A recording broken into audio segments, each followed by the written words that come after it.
Oi pessoal, bom dia. Hoje nós vamos falar de um novo assunto, né, que é o assunto revoluções industriais.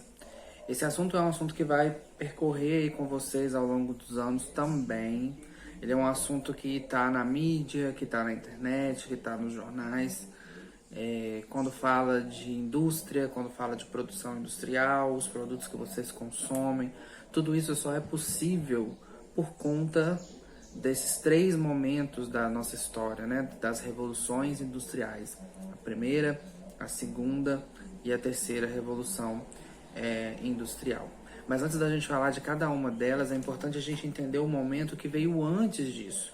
Porque a indústria, ela não existiu desde sempre, né? Ela vai começar a existir a partir de um determinado momento da história. Antes disso, as coisas elas eram produzidas de forma manual, né? Pelo artesanato. Esse nome artesanato, ele remete a algumas coisas da nossa, né, contemporaneidade, mas quando a gente fala de artesanato, a gente está falando de produção manual. As pessoas elas produziam né, dentro da própria casa, sem uso de ferramentas muito elaboradas. Então isso é uma característica importante. O que é esse artesanato? Essa produção manual. As pessoas elas produziam geralmente em família, dentro de casa ou, né, próximo ali da comunidade, e a produção ela era muito baixa porque era feita de forma manual, sem uso de muitas ferramentas elaboradas.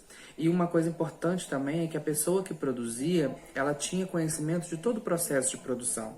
Então, por exemplo, quando ia ser produzido um sapato, uma pessoa produzia todo o sapato, desde a sola até do couro que fica em volta, do cadarço, tudo era a mesma pessoa que produzia. Isso é o artesanato. E a gente vai perceber que isso vai mudar ao longo do tempo a partir das revoluções industriais, tá? Então agora nós vamos falar então do que aconteceu, né, para surgir aí essa mudança tão grande no processo produtivo. Então, durante esse processo de produção do artesanato, esses produtores eles começaram a ter uma demanda cada vez maior pelos seus produtos. Então, eles começaram a se organizar em oficinas manufatureiras. Então, aí a gente já tem a primeira mudança, né? Vai surgir nesse momento a manufatura. O que é isso? Esses artesãos eles se reuniram em um determinado local ali na sua vizinhança. Então a produção ela começa a ser em grupo, ela deixa de ser familiar e passa a ser em grupos, né, de artesãos. A produção ainda era predominantemente manual, mas com o passar do tempo começou a ser empregado algumas máquinas que a princípio ainda eram simples, mas que revolucionaram a forma de produção. Que máquinas eram essas? A máquina a vapor e o tear mecânico, né? Então essas máquinas elas aumentaram substancialmente a produção e isso revolucionou a forma de produção. É aí que começa a surgir então a primeira revolução industrial, né? Porque quando fala em revolução, a gente tem que falar de alguma característica que mudou completamente alguma coisa, e nesse caso a forma de produção, que deixa de ser predominantemente manual, gradativa, que demorava muito e passa a ser agora através de algumas máquinas que nesse início ainda eram máquinas muito grandes e máquinas simples, que necessitavam também de mão de obra mão de obra humana, né, para funcionar. Mas mesmo assim a produção ela começa a aumentar num ritmo muito acelerado. E essas manufaturas, elas precisam agora ampliar o seu local de produção, ampliar a sua área de abrangência com relação ao mercado consumidor. E aí essas manufaturas saem desses vilarejos, dessas áreas rurais, dessas áreas de comunidades e vão para as cidades que já tinham uma certa infraestrutura nesse momento. Então, com o aumento da produção a partir do investimento nessas novas tecnologias, Porque pode parecer para a gente que essas máquinas antigas, né, como máquina a vapor, que funcionava com a queima do carvão, por exemplo, pode parecer que essas máquinas não são tecnológicas, mas tecnologia, ela não tem a ver só com informática, com robótica, não é só isso, né? Tecnologia é tudo aquilo que é novo e que revoluciona o momento que a gente está vivendo. Então, essas máquinas, naquele momento, era uma coisa muito nova e que mudou completamente a forma de produção. Então, isso é tecnologia, tá? Então, isso fez com que essa produção fosse para lugares especiais. Que lugares especiais são esses? São as cidades. Por quê? Na cidade nós temos mão de obra para trabalhar, que são os operários, porque as fábricas nesse momento elas já estavam com um porte grande, que a gente vai começar a chamar agora então de maquinofatura. Então ela deixa de ser uma manufatura e passa a ser uma maquinofatura a partir do momento que essas máquinas elas vão ganhando número, né, volume em quantidade, mas também em qualidade e eficiência na produção. Então, nas cidades nós tínhamos mão de obra, nós tínhamos mercado consumidor, nós tínhamos uma facilidade para chegar à matéria-prima e também para poder sair esses produtos prontos para venda. Então, a cidade ela se torna o lugar ideal para a instalação dessas fábricas, né? E aí, à medida que o tempo vai passando, essa produção ela vai se intensificando, ela vai se modificando do ponto de vista tecnológico, do ponto de vista do uso de energia para essa produção, do ponto de vista das matérias-primas e dos principais produtos que eram produzidos. E aí, cada momento específico, nós damos o nome de uma revolução industrial. Então, nós temos a primeira revolução industrial, a segunda revolução industrial e a terceira revolução industrial, que é o que nós vamos falar agora. Então, pessoal, antes de falar então especificamente das características de cada revolução industrial, é importante a gente falar aqui sobre o pioneirismo da Inglaterra. Então, a gente vai ver que a Inglaterra, ela foi o país que começou, que deu o pontapé inicial para a produção industrial. Foi lá que surgiram as primeiras indústrias e a primeira revolução industrial ela é caracterizada por ter começado na Inglaterra. Foi a partir dali que se espalhou pelo mundo. Mas por que a Inglaterra teve esse pioneirismo? Por que então que não começou em outro lugar, nos Estados Unidos, na Alemanha, na França? O que tinha na Inglaterra que fez com que esse país fosse o pioneiro, né? Que começasse esse processo de industrialização? Bom, a Inglaterra, como vocês já devem ter ouvido falar na história, ela foi um país que teve também aí um papel importante naquelas grandes navegações. É um país que desbravou aí o mundo com relação à descoberta de novas terras. Assim como Portugal e Espanha, né? A Inglaterra ela ficava lado a lado ali com Portugal e Espanha nessa questão de poder conquistar novas terras. Bom, qual que é a diferença então da Espanha e Portugal para a Inglaterra ter tido esse pioneirismo na indústria e não Portugal e Espanha? Acontece que, diferente de Portugal e Espanha, as pessoas que financiaram essas grandes navegações, que foram aí descobrir novas terras, essas pessoas elas conseguiram acumular um capital financeiro muito significativo, diferente de Portugal e Espanha, que ficava muito centrado na mão da família real, né, essa descoberta. Na Inglaterra isso foi um pouco diferente, né, além da família real, outras pessoas que tinham dinheiro também financiaram essas navegações e essa descoberta, então conseguiram acumular ainda mais capital. Então, na hora que a indústria ela começa a surgir, foram essas pessoas que investiram nessas primeiras indústrias. Então, isso foi um ponto importante para o crescimento rápido, né? E um outro ponto importante é que a cidade de Londres ela já estava bem estabelecida. A Inglaterra é um país pequeno territorialmente, então a principal fonte de energia ficava muito próxima à cidade, então isso ajudava também. E essa questão da fonte de energia também é muito importante, que a gente vai ver que as primeiras máquinas elas eram movidas à queima do carvão mineral. E a Inglaterra, naquele momento, era um país que tinha uma grande reserva já em exploração do carvão mineral. Então isso facilitou também a proliferação dessas máquinas que usavam carvão mineral como combustível. Então esses fatores juntos, eles deram aí o pioneirismo à Inglaterra na Revolução Industrial.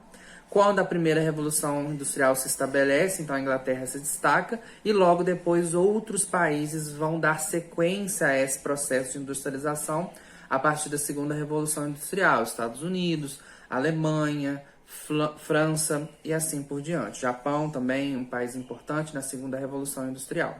Tá? Então agora nós vamos falar especificamente algumas características de cada Revolução Industrial.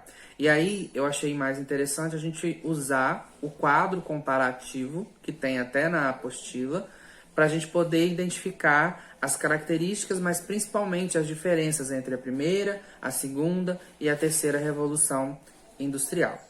Então eu vou colocar aqui na tela esse quadro para a gente poder analisar as principais características e as principais diferenças.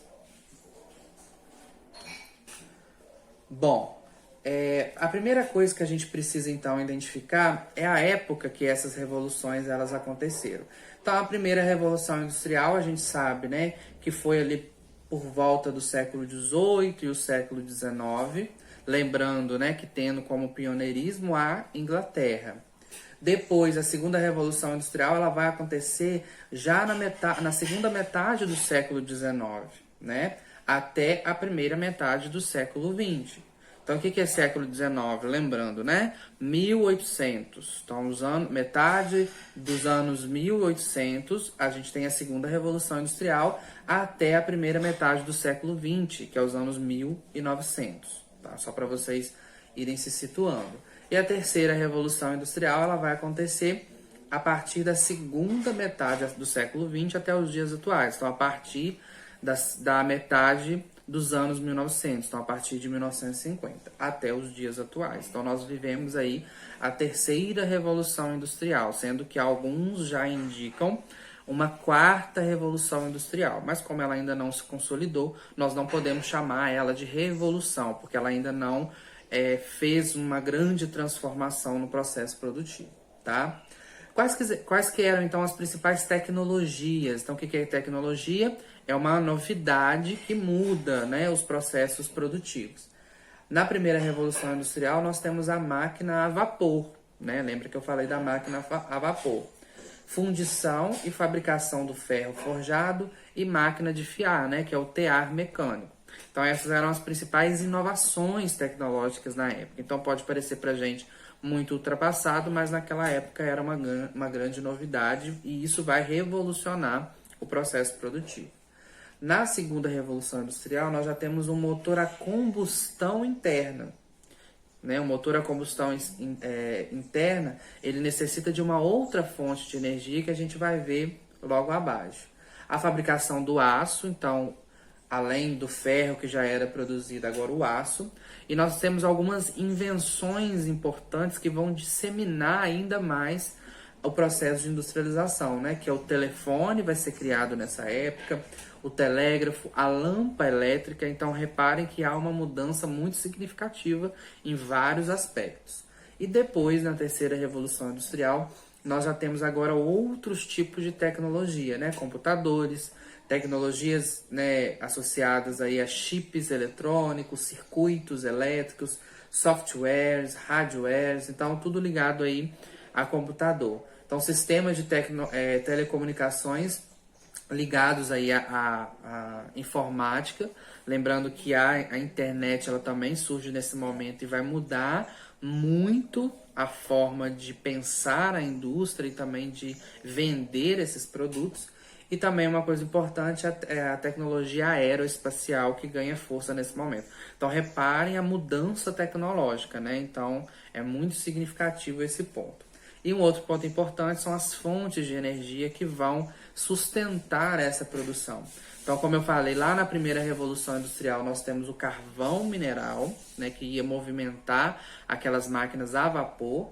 Depois, na segunda Revolução Industrial, nós já temos aí uma produção de petróleo muito significativa. O carvão mineral ele ainda se mantém, mas já começa a se perceber que a queima do carvão mineral gerava muitos problemas ambientais, menos do que o petróleo. Desculpa, o petróleo menos do que o carvão mineral. Então, prioriza-se a usar o petróleo nesse momento, mas o carvão ainda era muito utilizado, porque nem todos os países tinham a tecnologia para usar o petróleo. E também um ponto importante, a hidroeletricidade. Então o Brasil ele começa a ser introduzido nesse circuito por conta disso, né? O Brasil que tem um potencial hidroelétrico muito significativo, né? Mas a terceira revolução industrial, ela, além do petróleo, além do carvão, do gás natural e da hidroeletricidade que já era utilizado na segunda revolução industrial, nós temos a introdução de fontes alternativas, que é a energia solar, que vem do sol, a energia eólica, que vem do vento, da biomassa, que é aí a partir de elementos naturais de plantação, como a cana, por exemplo, a energia das marés, que é a força das ondas que produz energia. Então, reparem que há uma ampliação nas fontes de energia. Isso tanto para diversificar, quanto também para atender as demandas do meio ambiente que na terceira revolução industrial já eram gritantes por conta de todos os problemas que foram gerados desde a primeira revolução industrial, tá? Dando sequência então a essas características, nós precisamos falar também dos principais meios de transporte, porque tanto a chegada da matéria-prima quanto o escoamento desses produtos, eles eram importantes. Então, na primeira revolução industrial, nós tínhamos os navios e os trens a vapor. Então, a produção ela demorava tanto para ficar pronta, mas também para chegar nos lugares, né? A partir da segunda revolução industrial, além dos navios e dos trens a vapor que não deixam de existir, nós também eles mudam agora, os trens, por exemplo, eles deixam de ser só a vapor, que é a queima do carvão, e passa a ser usado o óleo diesel, né, derivado aí do petróleo, o que aumenta aí a força desses trens e também até a sua velocidade. E nós temos aí o surgimento dos automóveis e dos caminhões, que também ajuda nesse escoamento da produção. E por fim, o avião ele surge para revolucionar totalmente essa questão da produção. Então começa aí também uma certa internacionalização do processo produtivo, que a gente vai falar em um outro momento. Mas na segunda revolução industrial, os aviões ainda naquele processo inicial. Na terceira revolução industrial, que isso chega com mais força. Então na terceira revolução industrial nós temos navios cargueiros e aviões de grande porte, que além do tamanho eram mais velozes, trens de alta velocidade, automóveis e caminhões mais desenvolvidos e eficientes, e também aí o escoamento de oleodutos e gasodutos, que também é uma forma interessante aí da gente entender o escoamento de alguns produtos. Agora o sistema de produção, eu vou falar dele, mas a gente vai falar um pouco mais específico em outro momento, né? Na primeira revolução industrial, como eu falei, a gente tinha um início da divisão da produção em etapas e da especialização da produção. O que isso quer dizer?